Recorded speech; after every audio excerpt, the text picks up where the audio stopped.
Well, there was a small article in the newspaper saying how Michael was tired of taking the physical abuse from the Detroit Pistons and wanted to start a strength and conditioning program, but he was afraid to lift any weights because he didn't know what the effects were going to be on his game. And I actually contacted the team physician and the athletic trainer at that time, met with both of them to explain my philosophies, and they introduced me to Michael. And Michael said, you know, well, try it out for 30 days, and 30 days turned into 15 years.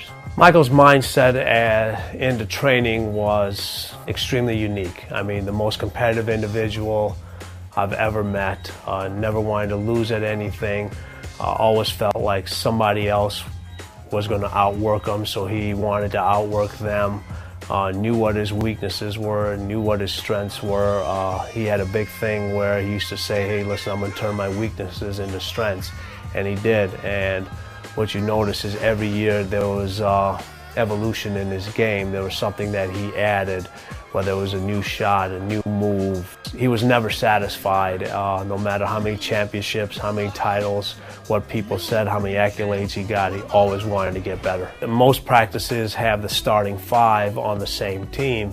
Practices where Michael's at, they always had Scotty on the other team because Michael wanted to go against the best defender and the best player or the second best player on the team. He never played down to the level of his competition. He always found a way to motivate himself. If he knew in a certain game that he could score real easily, he'd say, well, I'm going to go get some more rebounds, I'm going to go get assists. He had no weaknesses in his game, and so he did whatever the team needed to win.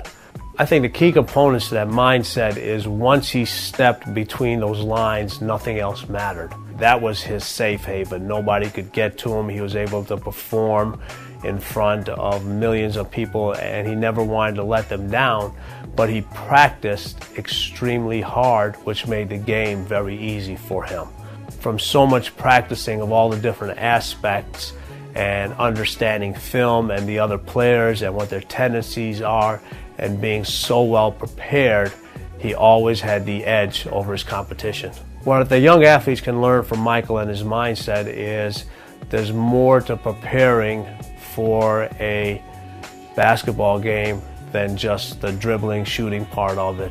There's knowing what the weakness and strengths of your opponent is, what the opposing team is, what your players are capable of doing, what they're not capable of doing, what you can do to enhance their abilities. It's a job, okay? It's a job just like every other one, and the more you're prepared for it, the better you will be at it. But preparation takes hard work, and it takes sacrifice that you have to do.